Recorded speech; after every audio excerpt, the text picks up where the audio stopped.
শিগগির চলো, মায়ের শরীরটা খুব খারাপ হয়ে গেছে, মা কথা বলছে না ভাই। কি বলছিস সুফিয়া? মায়ের কি হয়েছে? চল এখনই দেখি। মা, তুমি চোখ খোলো মা, আমি তোমাকে কিচ্ছু হতে দেব না। ডাক্তার কাকা, ডাক্তার কাকা। শোনো হাল্ক, তোমার মায়ের হার্টে ব্লক ধরা পড়েছে, এখনই অপারেশন করাতে হবে। অপারেশন করাতে 5 লাখ টাকা লাগবে। 5 লাখ টাকা? এখন আমি এত টাকা কোথায় পাবো? চৌধুরী সাহেব, আমাকে 5টা লাখ টাকা ধার দিন, আমার মা মরে যাবে। ভাগ এখান থেকে, ফকিন্নি। 5 লাখ টাকা কি গাছে ধরে? এখন আমি কি করব? টাকা না পেলে ডাক্তার অপারেশন করবে না, চোখের সামনে কি মাকে মরতে দেখবো না? আমি এটা হতে দিতে পারি না।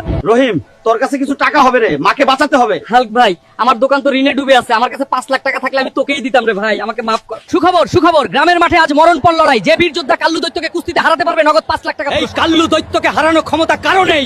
কেউ কি আছো নিজের হাড়গোড় ভাঙতে চাও? আজকের খেলা জীবন মরণের খেলা, শুরু হোক। ফাইট!